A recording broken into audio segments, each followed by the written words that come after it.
വിദേശകാര്യ വിദഗ്ധൻ ഡോക്ടർ മോഹൻ വർഗീസ് കൂടെ ചേരുന്നുണ്ട്. ഡോക്ടർ മോഹൻ വർഗീസ്, ഇപ്പോൾ നടക്കുന്ന അല്ലെങ്കിൽ ഈ വെടിനിർത്തൽ കരാറൊക്കെ പ്രതീക്ഷിക്കുന്ന രീതിയിൽ തന്നെയാണോ സംഭവിക്കുന്നത്?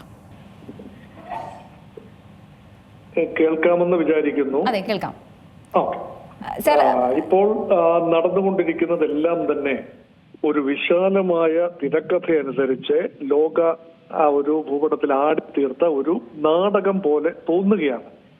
കാരണം മുൻകൂട്ടി തീരുമാനിച്ച് ഉറപ്പിച്ച ചില പദ്ധതികൾ നടപ്പാക്കുകയും ആക്രമണവും പ്രത്യാക്രമണവും എല്ലാം തന്നെ സ്റ്റേജ് മാനേജ്ഡ് ആയിരുന്നു എന്ന പ്രതീതിയാണ് ജനിക്കുന്നത്. ഇവിടെ 3 പ്ലേയേഴ്സ് വരുന്നു: Israel, Iran and United States of America.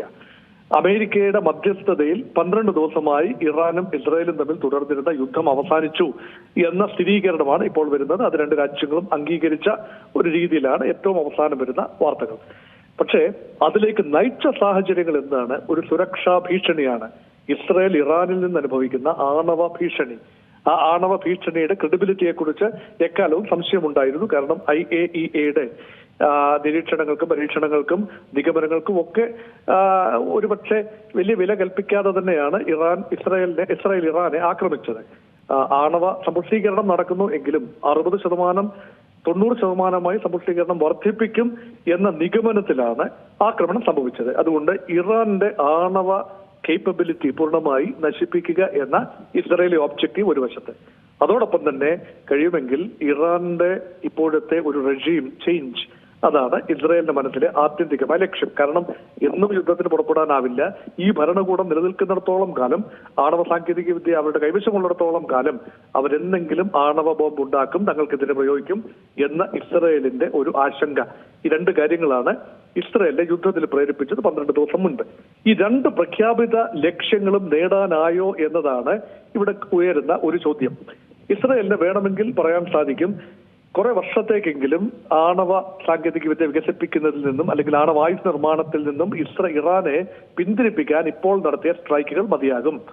ഒരുപക്ഷെ ഇസ്രായേൽ ഉപരിതലത്തിലും അമേരിക്ക ഡീപ്പ് ഡൗൺ ബങ്കർ ബസ്റ്ററുകൾ ഉപയോഗിച്ചും നടത്തിയ ആക്രമണത്തിലൂടെയും ഇറാന്റെ ആണവ കേപ്പബിലിറ്റി അല്ലെങ്കിൽ നിലയങ്ങൾ, ഫർദോയിലെയും ഇസ്ഫഹാനിലെയും നഥാൻസിലെയും എല്ലാം നിലയങ്ങളിൽ ഇപ്പോഴെങ്ങും പരിഹരിച്ചു തീരാനാവാത്ത ഡാമേജ് ഉണ്ടായി എന്നത് ഇസ്രായേലിന്റെ ഒരു ക്ലെയിമാണ്. പക്ഷെ പൂർണ്ണമായി അത് തകർക്കാൻ കഴിഞ്ഞിട്ടില്ല എന്നത് സത്യമായി അവശേഷിക്കുന്നു. അതോടൊപ്പം തന്നെ ആണവ സാങ്കേതിക വിദ്യ യഥാർത്ഥത്തിൽ ഓൺ പേപ്പർ ഇവരുടെ കൈവശമുണ്ട് എങ്കിൽ പിന്നെ എപ്പോഴെങ്കിലും അനുകൂലമായ ഒരു സാഹചര്യത്തിൽ ആണവായുധ നിർമ്മാണത്തിലേക്ക് കടക്കാനുള്ള ഓപ്ഷൻ ഇറാന്റെ കൈവശം ഇപ്പോഴുണ്ട് താനും. അത് മാത്രമല്ല, ഭരണമാറ്റം ഉണ്ടാകണമെന്ന് നിർബന്ധം പിടിച്ചത് ഇസ്രായേലാണ്. പക്ഷേ ഇറാനിലെ ഒരു ഭരണമാറ്റം സാധിക്കാതെയാണ് പിന്നോട്ടുള്ള പോക്ക്. അയത്തുള്ള അലി ഖൊമൈനി തുടരുന്നു. എന്നാൽ അദ്ദേഹത്തിന്റെ IRGCയുടെ ജനറൽമാരും അതുപോലെ ഇറാൻ സൈന്യത്തിലെ ഉന്നതരും ആണവ ശാസ്ത്രജ്ഞന്മാരിൽ ചിലരും ഒക്കെ തന്നെ വധിക്കപ്പെട്ടു. അത് മതിയായിരുന്നോ ഇസ്രായേലിനെ എന്നതാണ് ചോദ്യം. എന്നാൽ മറുവശത്ത് ഇറാനെ സംബന്ധിച്ചിടത്തോളം ഇറാന് നാശനഷ്ടങ്ങൾ ഉണ്ടായി എന്നത് കൃത്യമായി പറയാം. ഇറാൻ ഏതാണ്ട് ഒറ്റയ്ക്കായിരുന്നു, മറ്റു രാജ്യങ്ങളുടെ സഹായം ഒന്നും തന്നെ ലഭിച്ചില്ല. ഇറാന്റെ മിലിഷ്യകൾ, ഇറാൻ എക്കാലത്തും സഹായിച്ചിരുന്ന ഹമാസ്, ഹൂതി, ഹിസ്ബുള്ള, ഈ മിലിഷ്യകളുടെ സജീവമായ പ്രവർത്തനം ഇസ്രായേലിനെതിരെ കണ്ടില്ല.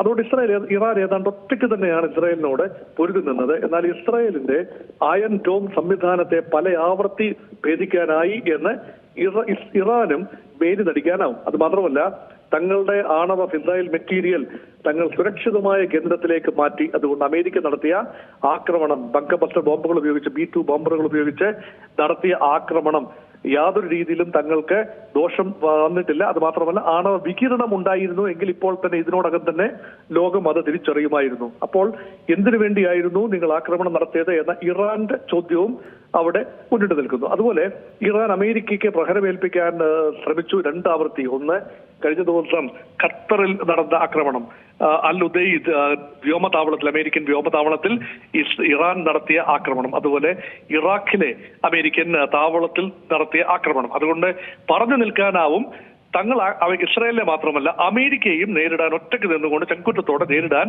തങ്ങൾ ശ്രമിച്ചു. അതിൽ ഭാഗികമായി വിജയം കൈവരിച്ചു എന്ന് ഇറാനും അവകാശപ്പെടാം.